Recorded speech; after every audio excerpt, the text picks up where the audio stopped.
उत्पीड़न की जो स्थिति है अभी वो ये मान लीजिए कि बहुत खराब है। और दलित उत्पीड़न को लेकर तो आप उसको इमेजिन नहीं कर सकते कि किस तरह से है कि एक कुर्सी पे बैठकर एक लड़का खाना खाता है दलितों की शादी में, और उसको फिर एक गिरोह आके उसको जान से मार देता है। ये तो अभी की घटना है। ये अभी कुछ साल पहले की घटना है।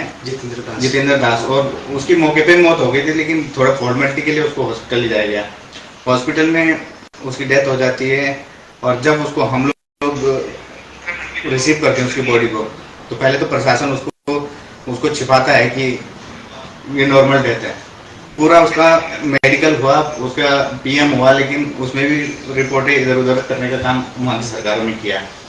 लेकिन फिर भी हम लोगों ने उसकी बॉडी तब तक उठाने का निर्णय नहीं लिया कि हम लोग इसकी जो बॉडी है इसको सीएम आवास लेके देंगे। लेकिन बीच में जो है हमको पुलिस ने घेरा और करीब 3-4 घंटे हमको एक जगह पे रखा उस बॉडी के साथ। हालांकि बाद में ये हुआ कि उन लड़कों की जो आरोपी घोषित हुए उसमें उनको गिरफ्तारियां करी, लेकिन 1-2 महीने वो जेल में रह के आए और उनके ऊपर उस तरह का कोई केस भी दर्ज नहीं हुआ, और फिर वो निकल के बाहर आ गए और आज तक उस पर कोई कार्यवाही हो नहीं रही है। तो इस तरह के मतलब उसको सिर्फ इसलिए मारा है क्योंकि वो कुर्सी पे बैठ के सामने कुर्सी पे बैठ के खाना खा रहा था शादी में, दलितों की शादी में। दलितों की ही शादी थी और अपनी ही शादी में कुर्सी पे बैठ के खाना खा रहा है। तो स्वर्ण जाति के लोगों को यही मतलब चिढ़ हो गई कि ये दलित हमारे सामने कुर्सी पे बैठ के क्यों खाना खा रहा है, इसीलिए मार दिया। और ये भी अभी लेटेस्ट अभी की घटना है, मेरे ख्याल से ये भी 21-22 की घटना है। और तो आजादी के 75 साल में हमारे देश के प्रधानमंत्री और तमाम राजनेता तो कहते हैं कि अब जातिवाद खत्म हो गया है। और यहाँ तक मैं देखने में आता है कई बार तो दलित जाति के खुद जो शहरों में नौकरी पे लग गए हैं बाबा साहेब के धीरे वो भी कहते हैं नहीं अब तो कुछ ऐसा हमें नहीं दिखता। तो आपने तो गांव देहात का और इस तरह के जो एग्जाम्पल्स पूरे देश से आते हैं, मीडिया के माध्यम से पता लगते हैं, तो मुझे तो लगता है कि मनुस्मृति आज भी कायम है और आज भी दलितों के साथ उत्पीड़न और जुर्म लगातार जारी है। जी बिल्कुल, अभी भी बहुत सारे उत्पीड़न जारी है। आप देखते हैं कि जिस देवभूमि को लोग देवभूमि मानते हैं वो एक राक्षसी प्रवृत्ति के लोग उसमें रहते हैं। छोटे बच्चों का वो शोषण करते हैं। अच्छा। और कई सारे मामले तो पुलिस के सामने नहीं आते। पोक्सो के आधे से ज्यादा मामले गांव में सेटलमेंट होते हैं।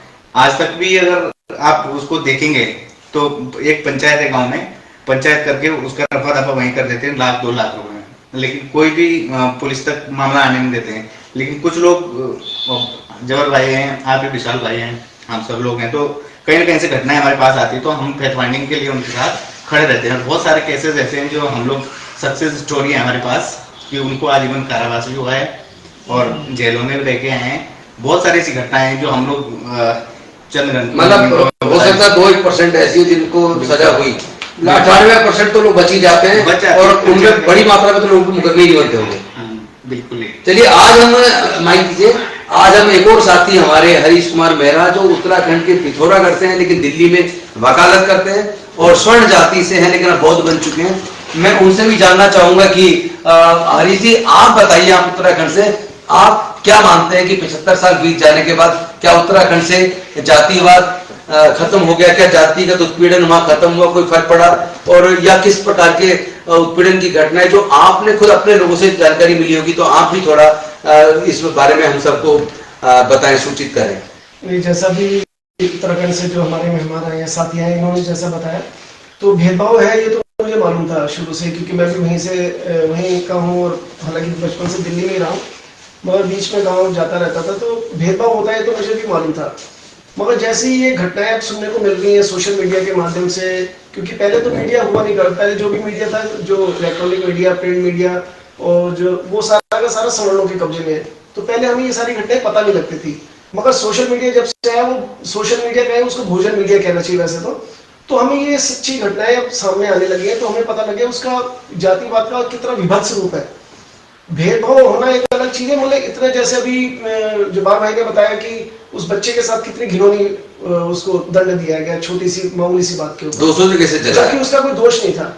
तो मुझे तो लगता है कि ये जो सोच उत्तराखंड क्या पूरे भारत में, अभी आज सुबह पढ़ रहा था मैं न्यूज में कि एक टीचर ने सिर्फ बोतल छू देने पर बच्चे को इतना मारा उसकी, और उसकी उंगली की हड्डी तोड़ दी, उंगली तोड़ दी उसकी, जैसे पहले वो राजस्थान में हुआ था, एक छोटे से बच्चे को टीचर ने, इंदर मेघवाल को घड़ा छूने पर ही जान से मार दिया। तो मुझे लगता है ऐसी सोच ये सिर्फ आपको भारत में मिलेगी, ऐसी सोच दुनिया में कहीं नहीं। ऐसी नीच मानसिकता के लोग सिर्फ भारत में ही रहते हैं, जो कि सोचते हैं कि कोई आदमी जन्म के आधार पे बड़ा है और जन्म के आधार पे छोटा है। ऐसी घिनौनी और ऐसी जंगली पने की सोच सिर्फ भारत में आपको मिलेगी, उसमें उत्तराखंड भी शामिल है और बाकी हिस्सा भी शामिल है। तो मुझे तो लगता है कि ऐसे लोग जो सोचते हैं कि कोई दूसरा आदमी जन्म के आधार पर मुझसे नीचा है, उसको इंसान मानने को तैयार नहीं, ऐसे लोगों के इंसानी हक, इंसानी जो मौलिक अधिकार है वही छीन लेने चाहिए, जो इंसान को इंसान मानने को तैयार नहीं है। तो ऐसे लोगों को मैं तो ये मानता हूँ कि इनके सारे इंसानी मौलिक अधिकार छीन लिए जाने चाहिए।